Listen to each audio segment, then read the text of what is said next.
News.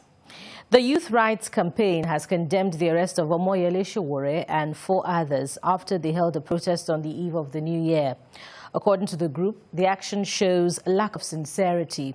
It is also calling on the Nigeria Labour Congress, NLC, Trade Union Congress and all other organizations to condemn the arrest and demand their release. Joining me for more on this is the National Coordinator, Youth Rights Campaign, Adaramoye Michael. Welcome to TVC News. So let's start this way. This is Omoyele Sowore. Just last year, he was through, an ordeal that took months before his release. Does that background make him easy prey for rights agencies to arrest just after the country is emerging from, another round of prolonged protests? Thank you. I think the issue is beyond Sowore. I mean, from what we've had in a recent period, this is a regime that is hell-bent on attacking the fundamental rights of Nigerians. So that even if it has been other persons too, I mean, in fact, we have meted the same thing on them too. Of course, we also what happened with during and after the NSAS protest, that the police force itself went as bad as going to the houses of people to unpick and arrest them and detain them on top of it. So it's not really about Sowore, it's about the regime that is hell-bent on repressing Nigerians, hell-bent on making sure that all of its policies goes unchallenged. So I think that itself is not an excuse too. The point now is that the regime itself is hell-bent on repressing Nigeria. It is a regime that is embarking on dictatorial measures just to ensure that all of its policies go unchallenged.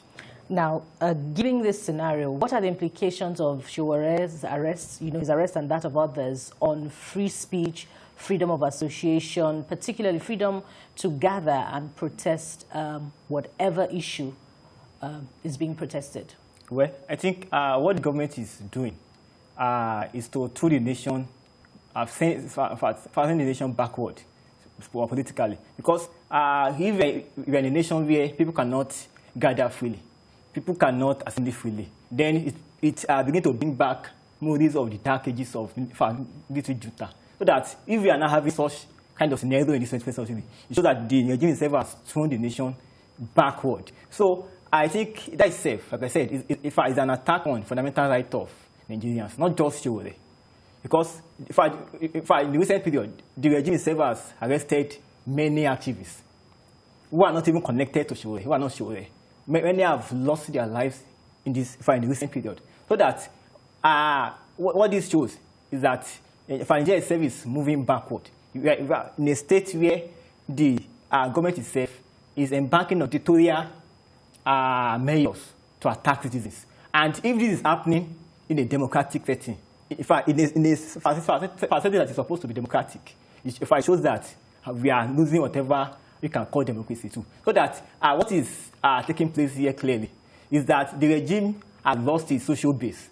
It has lost its appeal for mass of Nigerians too. So that what it's then doing is to embark on these repressive actions to just, if anyone who is speaking can get arrested. Either you are Sowore or you are Mr. A or Mr. B. Once you challenge the government, once you say this is bad or so, then you become a prime victim of the regime. So that what we have now is a nation that is declining towards dictatorship.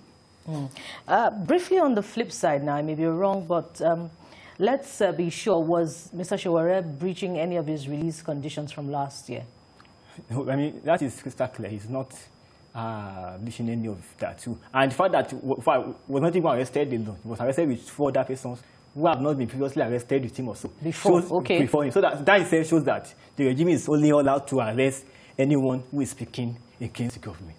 Okay. Either it's Sowore or not, or anybody. The regime is just all out to ensure that anyone who is speaking against the government are arrested. Mr. Michael Adaramoye, we thank you very much for your time on TVC News, and we hope you can count on the Trade Union Congress and NLC to speak up against any action that shows intolerance for free speech. Thank you very much for your time on TVC News. All right, thank you very much.